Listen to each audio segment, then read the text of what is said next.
看完大电影2之后，10会馆的 offer 一度成为大家津津乐道的话题。相信参加过线下观影活动的朋友或多或少都见到过或者拿到过一份这样的物料吧。10会馆的 offer 能如此深入人心，某种程度上反映了小黑这个世界被塑造得很成功。它不仅被塑造得很美好，让大家心生向往，它还带着片刻真实，让你有所期待。这片刻真实是从哪来的呢？本期就带大家来看看罗小黑传记如何通过对细微之处的描绘来模糊奇幻与现实的边界，带来一个仿佛真实存在的世界。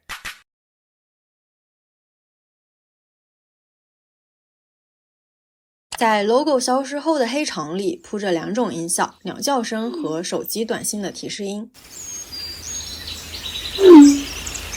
画面出现，第2条短信也跃上屏幕，手机放在水缸边的柜子上，对应之前镜头里的这个位置。拉近看手机的画面，可以看到此时是6点半。2条信息没有被细化，是方块字，不知道写的啥，但可以看出发信人的备注是2个字，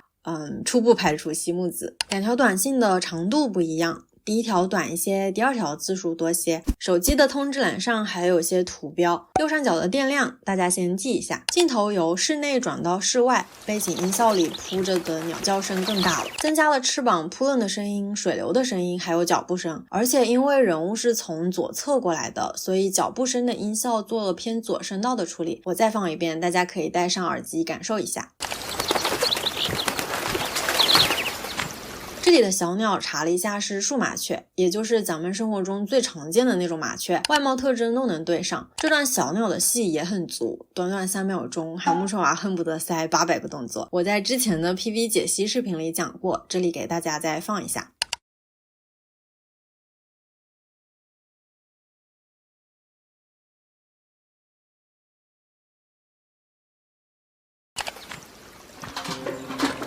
我的上期视频里有个朋友提到无线的厨房里有自来水，为什么后面还要打水？具体这2桶水是干啥用的，电影里没有直接呈现，但以我在农村生活的经验来看，这大概率是山泉水。我老家厨房后面也有一口类似石头凿的缸接着山泉水，小的时候家里老人会觉得自来水带着味道，他们更习惯用山泉水做饭，无线可能也有这样的习惯吧。镜头拉远展示了小屋侧面的样子，对比摄影图可以看出这口水缸就在厨房边上，厨房有个门通往这里。小屋的侧面，墙上的修补痕迹，瓦片上的青苔都体现了小屋老旧的特点。走廊地面很干净，能看出无线常打扫，不然散养着一堆鸡，地面很难保持这么干净整洁。柱子底下有块石头，这是柱础石，作用是增加受力面积以及防止柱子受潮腐烂的。边上搭的简易柴火棚，上面的瓦片用10块木柴压着，防止被吹飞。这所有的细节在南方农村，特别是福建农村生活过的应该都会觉得很熟悉。为什么这里我要强调一下福建呢？一是因为我自己就是福建人，二是负责无线小屋设计的阿邦老师也是福建人。在电影上映后，阿邦老师有分享在设计无线小屋时的趣事。无线小屋设计时参考的素材很多都是阿邦老师的父亲提供的。小黑依然早起练功，在22年的小白日记里有提到，小黑每天都会晨练，晨练的地点对应地图上的滩涂位置。小黑穿的练功服是这套，记住这里手上2个护腕一样的东西，待会儿还会提到。无线这里用金属片片夹着木头，它没有把木头直接丢进火堆里，而是先把底下的碳往里拨，预留出一个空间，再把柴放上。放下木头时还有碳被压碎的细节，收回金属片片的时候也有音效提醒。这个镜头的机位设置很有意思，如果正常把摄像头放在外面，也能让观众看出来这是在生火，但那样画很没有意思，而且依然是背面的角度和前面打水的镜头重复了。而把机位设置在炭火里，一来能够很自然地带出无线的正面特写，二来能让观众有临场感，就像 vlog 里那种打开冰箱的镜头，通常会把摄像机先放进冰箱，那样的视角下，观众有一种被主角注视的感觉。再来，这里刚好构成了框架式构图，框住了无线。前景炭火的红色代表着危险，这个镜头也是在说无线正面临着危险。无线起身往左走，下一个镜头接无线从右往左移动，背景里的脚步声也做了从右往左的处理。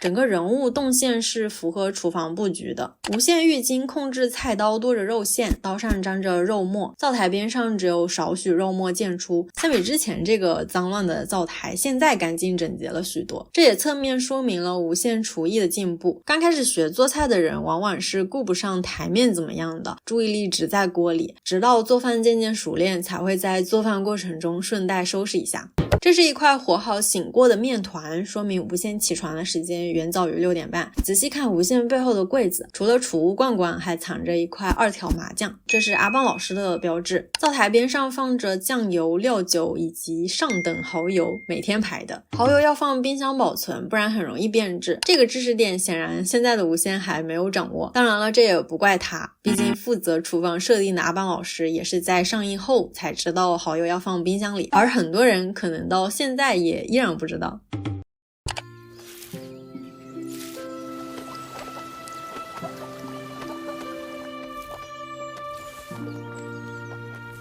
和馅儿、擀面、包饺子，线师傅一个人承包了所有，饺子包的有模有样。在一次采访里有问到无线现在的厨艺水平，导演说早就超过60分了。其实在过去的节气图里也有不少对无线做饭的描绘，确实是可以看出来无线的厨艺越来越好了。而关于无线的厨艺，我这里有2个点想延伸一下，一个是为什么无线做饭不好吃，另一个是为什么无线做饭变好吃了。做饭难吃这个设定对于无线这样一个登场就已经满级，成长空间趋近于无的完美角色来说是很有必要的，因为这样一个无伤大雅的小缺点能够立刻让角色变得生动接地气，还更有记忆点。而且不会做饭也十分符合无线的身份背景。虽然剑圣无线还没开始更新，但关于无线的过往，蓝溪镇还是可以窥见一二的。无线初登场就是气质卓绝、有礼有节、剑术造诣颇深的形象，这些都不难看出他的出身不低。而且在蓝溪镇第80话，辛蒂有一句台词让我一直很在意，就是无线对辛蒂说你有点像个帝王了，辛蒂回了一句不要取笑我，小心我不干了。谁小心谁不干？无线为什么要小心辛蒂不干了？辛蒂原本是可以不干的吗？难道原本皇帝是无线要干的吗？这里有2种可能，要么无线是起义军的首领，起义成功理应他当皇帝，要么无线出身帝王家或者是贵族，在身份上比辛蒂更正统。总之不管是哪种可能，都足以说明无线出身不低，这样的身份自是远离庖厨的，后面成了仙更是不必在吃喝上费劲儿了。所以无线400年来厨艺一直很稳定，直到遇见了小黑。小黑可以说是无线厨艺变好的重要转折点。小黑会吃无线做的东西，即便知道很难吃，在无线第2次递东西给他吃的时候，他也依然愿意放在嘴里。小黑又很喜欢吃东西，而且他的标准不高，只要是能吃的他都会给出星星眼的好评。这样的正反馈对于一个学做饭的人是十分珍贵的。我前2年自己做饭的时候，每做好一道菜就会发到群里或者是发给朋友，然后在大家的彩虹屁下，厨艺慢慢提升了。不说变得有多好吧，但确实会因为这样的正反馈而更愿意去捣鼓吃的。所以无线能在遇到小黑的1-2年内，厨艺从刚开始的0分涨到及格线上，是一件很自然的事儿。他有做饭的需求，有小黑的反馈，既有足够的时间，本身又有超强的学习能力，这样下来厨艺要是还很烂才 OOC 呢。扯远了，说回饺子，这里设置包饺子的剧情，我个人觉得还挺值得琢磨的。包饺子在我们的文化氛围里是团圆顺遂的代表，而在开篇就包起了饺子，紧接着又被2条短信打断，来不及吃就要离开了，有一种团圆顺遂的生活就此被打破的感觉。顺便再提一嘴，一直都很在意这些饺子的后续，无线这里包了不下50个，后面和小黑说收拾一下就要出发，肯定是来不及吃的。但仔细看无线小屋的设定，厨房里没有冰箱，客厅里唯二可见的电器是灯泡和风扇，卧室更是连灯都没有，用的还是煤油灯，所以很难说这些饺子会怎么处理，吞噬扔垃圾桶，总会给鸡吃吧。但话又说回来，无线还是挺厉害的，从和馅儿到擀皮到包饺子，一个人只用了32分钟就包出了这么一大盘。我不会包饺子，弹幕可以评价一下这是什么水准。第3条短信进来，内容变短了，可能是看这么久没有回复发来催促的。仔细看右上角的电量，相比半小时前掉了一些，这种细节也能顾及到，真是牛啊。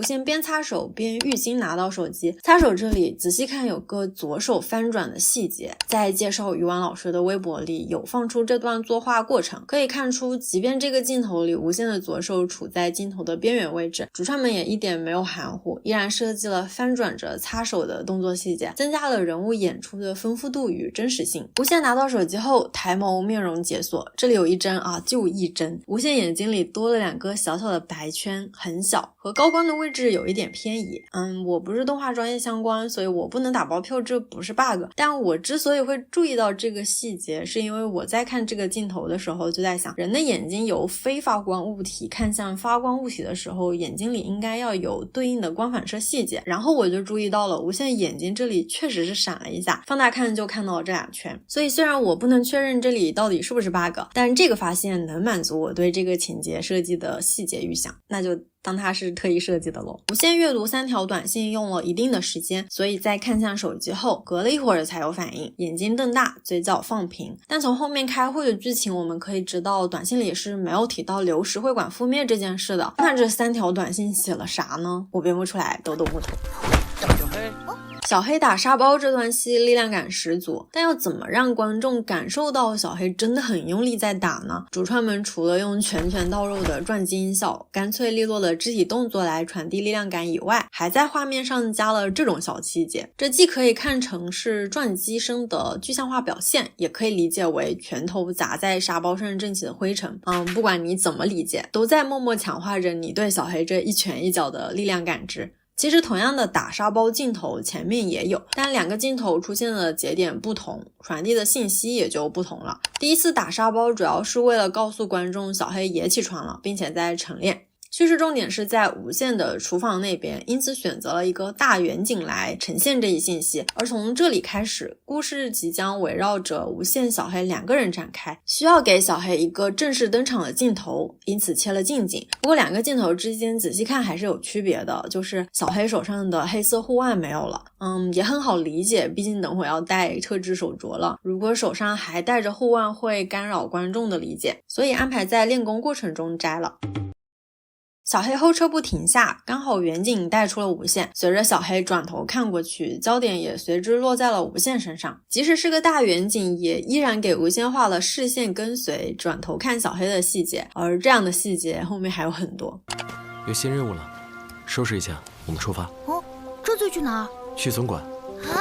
好啊，我没去过。上映前的预告里，小黑白发黑发都有展现，所以有非常多的观众疑惑黑发白发是怎么切换的，这里用1个镜头就交代了，依然是没有台词，纯靠画面交代信息。而关于这个手镯，我也想再延伸一点，谁给小黑做的这个手镯呢？它能被直接捏碎，说明它的材质不是金属的，那么无限手搓的可能性就大大降低了。这个手镯很可能是锁玉系妖精做的法宝，拥有稳定空间的能力。目前登场的锁玉系有6位，首先排除鹤天，大松、西木、若水的可能性也比较低，老君和哪吒可能性高些。在这2个人中间选吧，我个人更偏向是哪吒做的，没有什么正儿八经的依据，可能有些人也会觉得老君是空间系，所以这个更有可能是老君做的啊。但我是因为后面哪吒特意问起小黑空间稳定了吗那句台词，让我有点在意，有一种医生随访的感觉，就是关心自己病人的恢复情况。这个画面完全就是我们中国山村的景象，防护坡、信号塔、高架桥、梯田以及右上角的隧道，这些都太常见了。不过在院线版本里，高铁的轨道画反了，画成了靠右行驶，但实际上高铁是靠左行驶的。下映后流媒体版本果然修改了，我也是因为小黑的这个错误才知道高铁原来是靠左行驶的，顺便去查了一下原因，原来这是个历史遗留问题。简单放个科普截图，感兴趣的小伙伴可以自行去了解一下。由高铁行驶的声音转接城市交通的声音，过渡非常自然，背景里还有街头路人交谈的声音。远处巨大的 Miniso 广告牌很难不注意。Miniso 和大电影2联名出了轩影遥香系列，这个系列都挺好看的，就是刚上线的时候特别难买，我当初跑了3个城市都没把娃娃买全，还种草了冰箱贴和立牌。这个立牌有一个销冠把它拼成了灯罩的形式，特别好看。底下的公交车韩木春华快速公交系统，边上的 MAOTO 是主创毛塔老师的彩蛋，上面的盲人按摩大概是盲羊老师的吧，右手有个保守 King，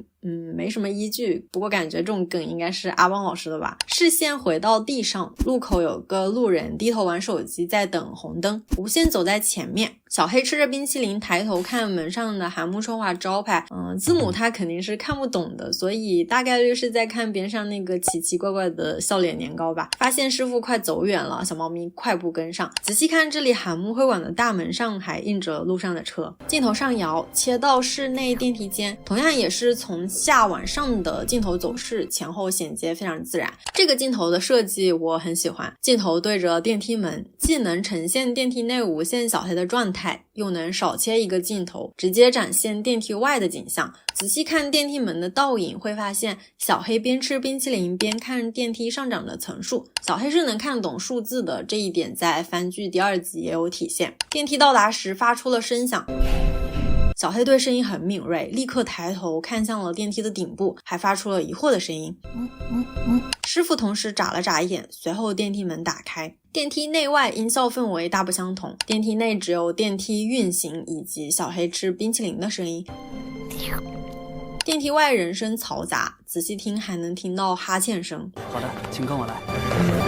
班味瞬间扑面而来。过道里摆着的是龟背竹和天堂鸟，垃圾桶上看着还有一盆绿萝。负责迎接他们的工作人员和小绿是同一个老师配音的，工作人员名叫大志，和鸠老的另一个徒弟碰巧同名。同名的设定也是导演为了让这个世界更真实而特意保留下的细节。背景里路过的是三三和 Coco 老师，前景的2位衣着不同，左边这位穿着休闲服，右边这位从他的设定图可以看出他的衣服和大致是一样的设计，基本可以确定这就是韩木会馆的工作服了。其实各个会馆各种职能都有各自统一的工作制服，比如龙游、粤东、流石、感知小队。不过虽然各自的服饰形制统一，但主创们并没有借着这个设定偷懒，依然为每个妖精设计了特有的穿法，比如为小玉系上了这条亮眼的粉色腰带。这也让我们观众能够顺着这些藏在穿搭里的小巧思，窥见他们鲜活的个性。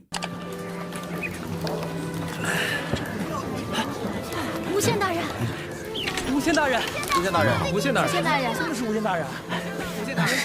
别看室内这段只有3个镜头，但真的塞了800个细节。我从门边开始带大家一一看过来。门外应该是茶水间，结尾还有个韩木会馆的画面，可以看到这个场景具体的样子。这边放着茶叶，那相对的这里大概就是零食架了。这个工作人员坐在这儿，无限走过来，他转头边吃零食边看，边上是个鱼缸，是小年老师的水族馆。韩木春华官方号记录了这个鱼缸的搭建过程。关于这个水族馆还发生了一件超级有趣的事儿，就是有一天缸里死了一只虾，被打捞出来放在了纸上，路过的人贴心为他折了个床。本来事情到这儿都还算发展正常，直到另一个路过的好心人在边上放上了一只双手合十的柴犬，整个事情的走向就变了。前来悼念的狐朋狗友、街坊邻居越来越多，越来越多。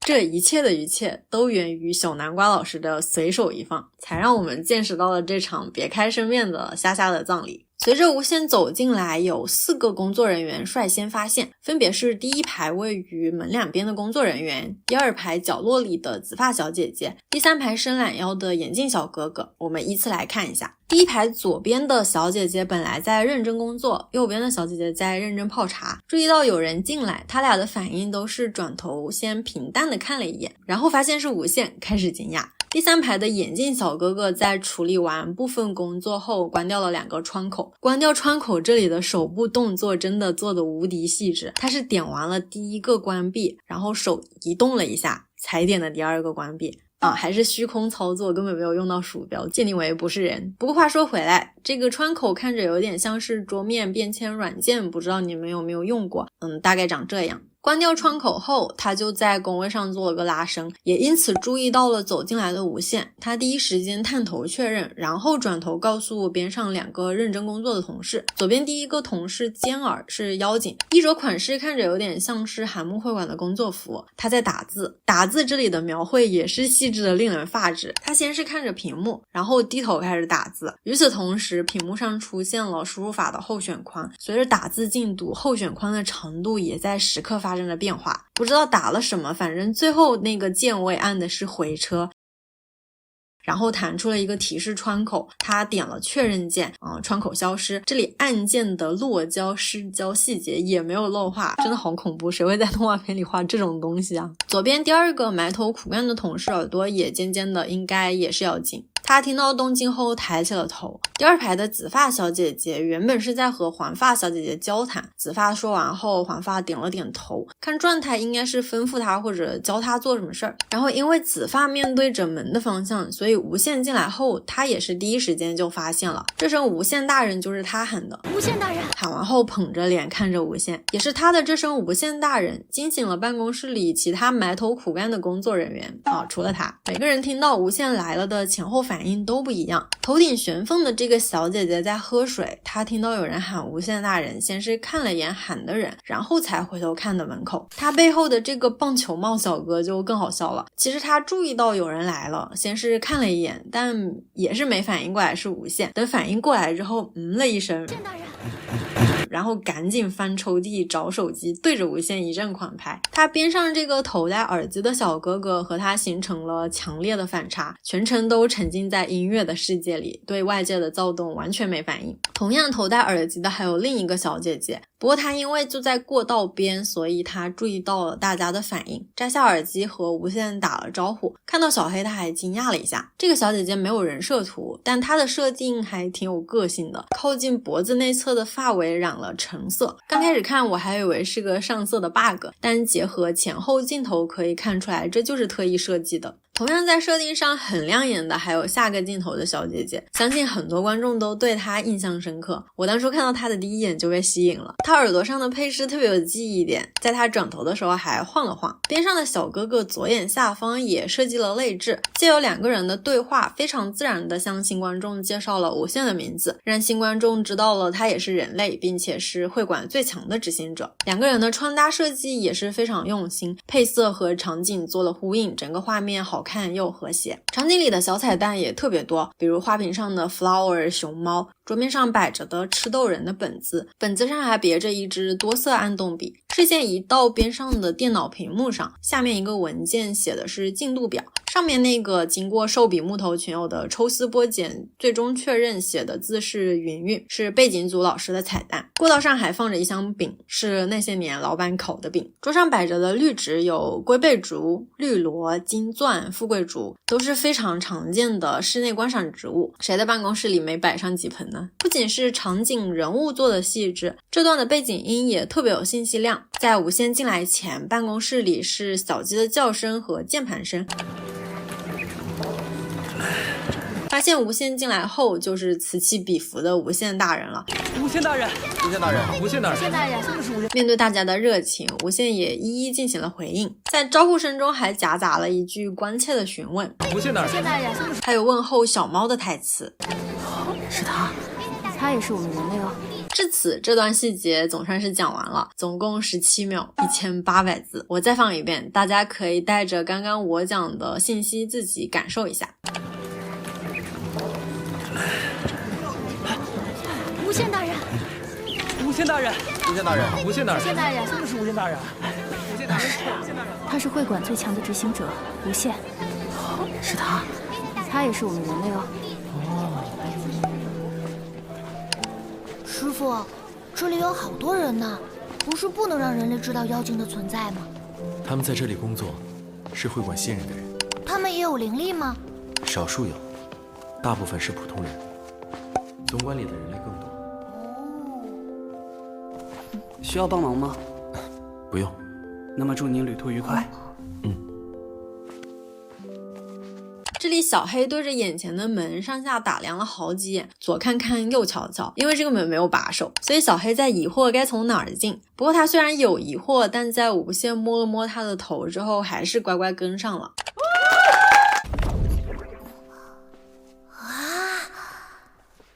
小黑走进传送门，无限回头留意他的状态，发现他适应良好后就继续往前走了。小黑发现进入了另一个空间，也收起了之前的疑惑，开心了起来，四处打量，发现空间中还有个白色圆球，快步跑上去，盯着圆球看。这里是韩木会馆的传送系统，前面无限提到过。其实大电影1的番外里也有类似的画面，是兰溪会馆的传送系统。在大电影2上映前，我就是通过番外的这个画面猜中了预告里这段对应的剧情。无限放下手，小黑就非常默契的抬起手牵着，背景音效里还加了手指摩擦掌心的声音。这里这个特写镜头下，小黑的下睫毛也画了出来。大电影2相比大电影1，最直观的变化就是人物细致了很多。大爽老师也在采访里提到过，大电影2里师姐一只鞋的线条就能赶上大电影1里无限全身的线条了。苍南会馆。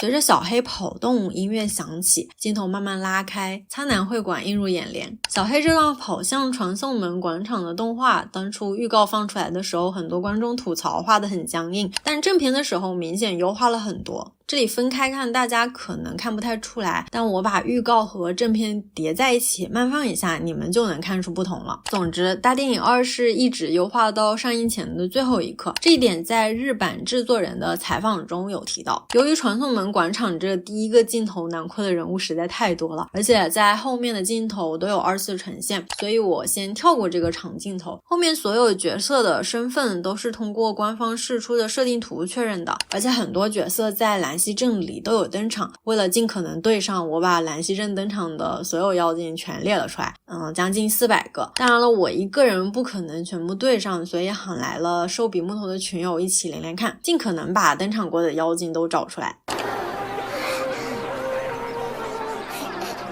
左边3个妖精，头上长角的大叔设计图特别美，他面前的2个妖精身上有很多青蛙元素。左边的这位在兰溪镇第133话出现过，后面这2位看穿着打扮大概是职员，男生在打电话。边上有只超级大只的毛茸茸，他面前的小妖精在摸他，这只兔兔小妖精还把脸埋了进去。旁边有3个人类在交谈，2女1男，穿着休闲服。台阶上坐着一只小妖精，特别可爱，他面前的狗狗看到他也很开心，摇着尾巴打滚。后面的镜头还能看到他俩的互动，边上的台阶也有个女生在和狗狗玩。从设定图可以看出这只狗狗大概是他的宠物，看设计应该是只博美。他俩跑下来的时候还引起了前面粉发小妖精的注意，看了他们一眼。边上的紫发小姐姐设定图上没有，不确定是人类还是妖精，但大概是妖精吧。她从耳朵上摘了个东西放进了随身的口袋里。这个镜头边上的传送门还在陆陆续续走出很多妖精。会馆的传送门设定也很有意思，但由于篇幅限制，之后有机会再展开吧，估计也是签字打底的量，这期实在是塞不下了。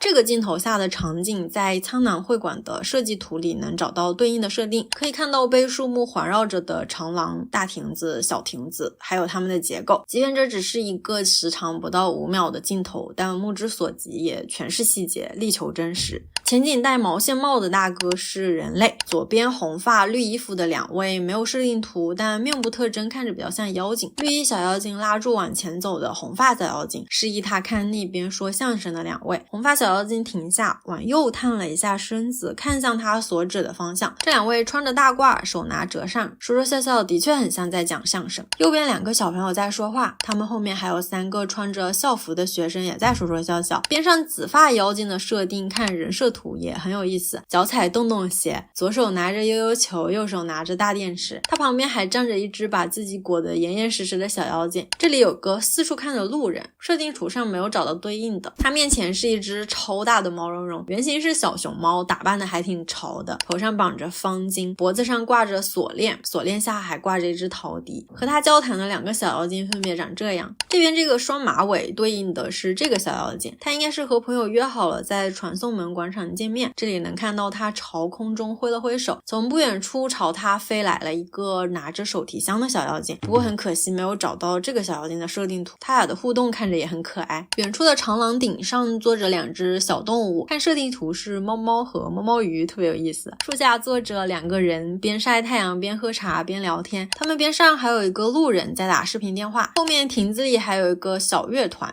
看着应该是在弹琵琶、弹古筝、吹笛子、拉二胡。栏杆前的这3位是妖精，不知道发生了什么事，老奶奶在指责老爷爷。边上的这2位疑似隔壁《铃芽之旅》剧组过来串门的草太和秦泽。《铃芽之旅》是日本导演新海诚的作品，在当初上映的时候，两边导演还隔空表白来着。广场中央有一个摸着路背着风筝的老头，这个老头也是老熟人了，在兰溪镇登场了好多次，第79、86、115话都能看到他的身影。终于有一幕人少的了。船上的小妖精看设定原型大概是美西园，水里的小妖精应该是2只水獭，而之所以船会装上岸，就是因为这2只小家伙在水里不停的扒拉。岸上的3个人类是钓鱼佬，他们在团建，其中左侧这位负责与船只沟通，右侧2位在聊天，所以在船装上岸的时候，只有左侧的人类试图去扶，后面2位的注意力并不在这边，只是在听到动静后回过头来看发生了什么。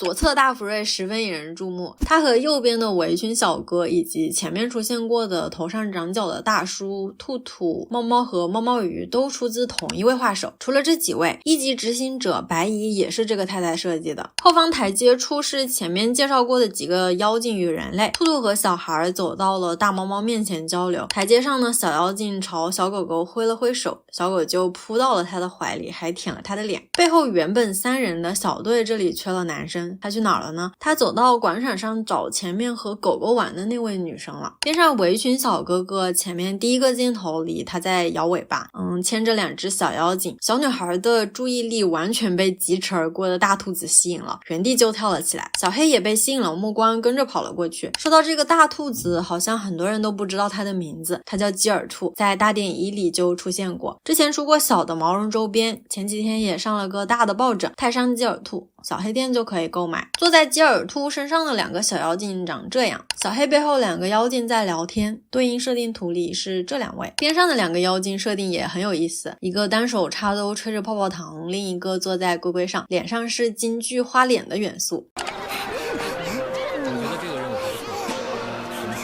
传送门边的这4个小妖精听白发高马尾的意思，他们应该是来组团做任务的，不知道具体还有什么身份。左边第一个妖精在前面的镜头里也出现过，这边脖子上挂着一圈面包的老爷爷，对应设定图里这位。小黑跑过来，这3位都看了他一眼。小女生前面的镜头出现过，穿着风衣的这位也是妖精，风衣搭配人字拖还挺别致的。背着箱子的这位和设定图里气质不太一样，正片里少了发髻，看着更帅了些。小黑跑去另一边时开心的跳了一下，引起了边上这位卷发妖精的注意，低头看了他一眼。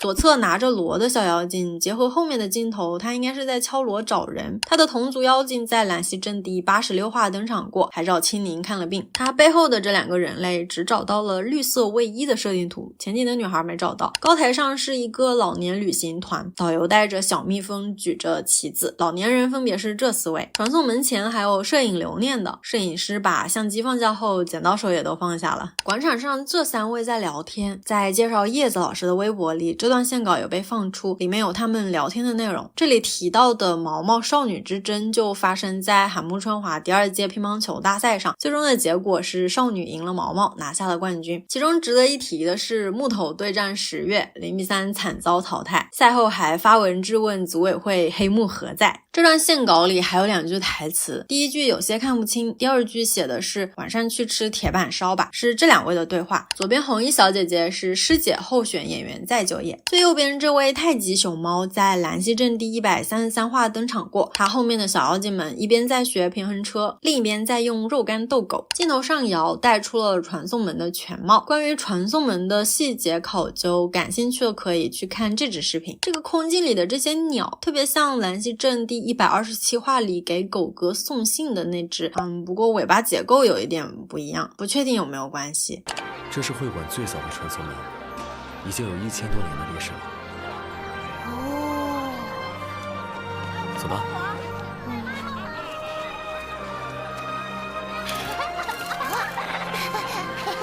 门左侧2个妖精在交谈，这俩妖精的设定也比较有个性。左边的妖精尾巴上有嘴巴，右边的妖精上有蝙蝠的元素，身边也围绕着蝙蝠。台阶上2个小孩在和小妖精玩，右边小孩倒着走，担心自己会摔倒，所以一直转头看着身后。左边小孩一把抱起了小妖精，单听配音细节以及后一个镜头里他倒退一步的动作都能看出来，他这一步是有些吃力的。这个小妖精在第1部的设定集里就出现过，同样在第1部设定集里出现的妖精还有这只。右边站着的3个人类并没有因为他们在镜头边缘就安排他们站桩，每个人都画了肢体的动作在认真的聊天。门这边的4个小妖精人设图分别长这样，命名也是根据原型来的，门卫贾家，门卫默默，特别可爱。小黑在路过他们的时候还看了一眼，随后被眼前的景象吸引了，快步跑了出去。无限依然视线跟随，小黑看到的场面可不得了，不到7秒钟又出现了30多个妖精，每个妖精都有自己的设计和动作。这个镜头是 Coco 老师负责的，光博在介绍他的时候有放出详细的角色规划图，我照例挑一些有信息量的给大家介绍一下。在小黑前面的2个小妖精，根据 Coco 老师贴的规划图，我们可以得知红衣叫做蛮菊，绿色龟壳叫做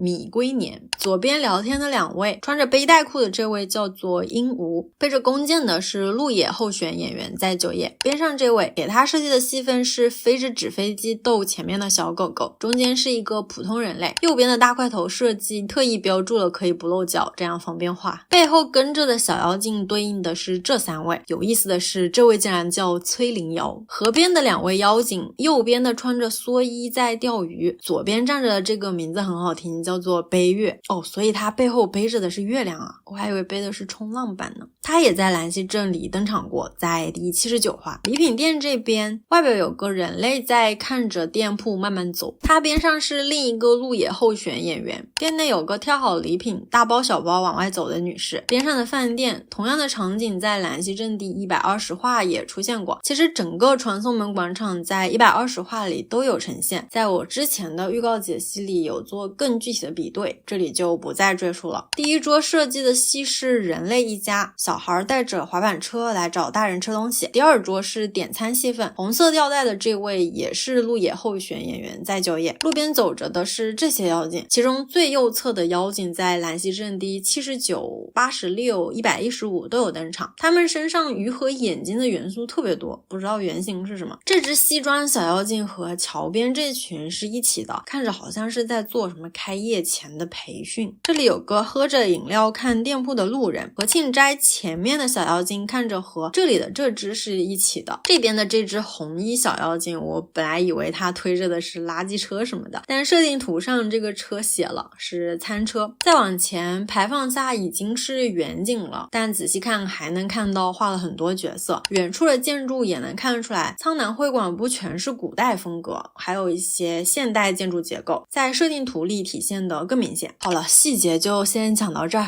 别看我这期原片才讲3分半，但是其中的细节我写了将近12000字，整整写了1周，超出了我原本的规划。写的过程中有在怀疑写这么多真的有人看吗？所以中间停下了好几次，不停的往前翻，看看有没有什么段落是能删减的，能不讲的。但最终我一个都没有删，因为我觉得这些就是罗小黑这部作品可贵的地方。虽然由于叙事需要，镜头总是得跟着主要的几个角色，但小黑可贵就可贵在每一个镜头下的路人并不会因为他们只是登场了那么几帧或者几秒就被凑合着画，主创们依然给他们做了大量的设定，依然会安排生动的戏份展示他们的工作与生活。而也正是因为这每一个角落每一个路人都被如此认真的对待，罗小黑这个世界才会那么的美好，我们才会如此期待那份来自10会馆的 offer。 本期视频就到这里，看在我嗓子都要冒烟的份上，请多多评论，多多弹幕，多多3连，我们下期视频再见吧。